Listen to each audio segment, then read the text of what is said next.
Et je vais vous dire, un gouvernement de gauche et écologiste, le jour de sa nomination, moi je peux vous dire que ça provoquera dans le pays, j'en suis émue d'avance. Ça provoquera des gens qui ont pas assez à bouffer, qui ont peur pour leurs gamins quand ils vont à l'école le matin, qui se fassent agresser par des gens qui sont racistes.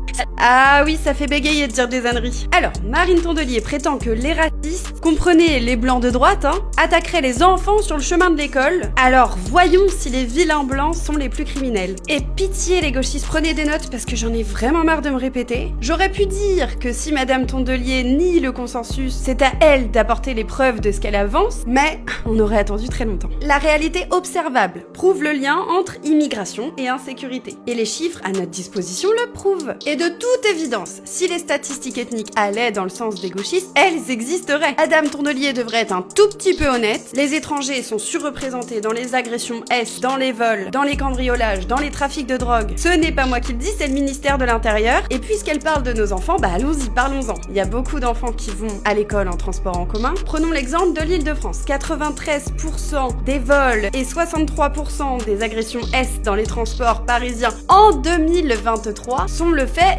d'étrangers. Et là, Marine va nous dire que c'est probablement des Suédois. Et sans stat ethnique, oui, les gauchistes peuvent continuer à nous baratiner. Sauf que bon, tout le monde sait quoi. Alors ne venez pas nous faire la morale quand vous et vos copains gauchistes font venir ces gens, vous êtes hypocrites et complices. Maintenant, regardons les détenus dans nos jolies prisons françaises. En mars 2025, on compte plus de 85 000 détenus. Parmi eux, 19 000 sont des détenus étrangers. 84,5% sont extra-européens. Mais c'est pas fini. Là, certains qui n'auront pas compris le concept de proportion vont me dire « Ah bah tu vois, ils sont majoritairement français !» Mais vous oubliez un détail. Dès qu'un étranger est naturalisé, donc obtient la nationalité française, il disparaît des statistiques comme étranger et se retrouve comptabilisé comme français. Donc donner le nombre 19 000 n'est évidemment pas correct, puisque si on ajoute les naturalisés et les enfants d'immigrés, la proportion réelle de détenus étrangers, et notamment d'étrangers extra-européens, pourrait être doublée voire triplée. Donc je sais que ça fait mal aux gauchistes, mais c'est une réalité, la minorité est surreprésentée dans nos prisons. Le constat est brutal, vous allez y arriver. Mais Madame Tondelier, le 7 août 2025, quand une agression S a lieu sur une mineure dans le métro parisien par un homme étranger, quand Lola, Philippine, Mathis sont victimes d'horreur absolue, quelle est votre excuse? Est-ce que vous avez besoin qu'on vous rafraîchisse la mémoire? Alors cessez vos discours orwelliens,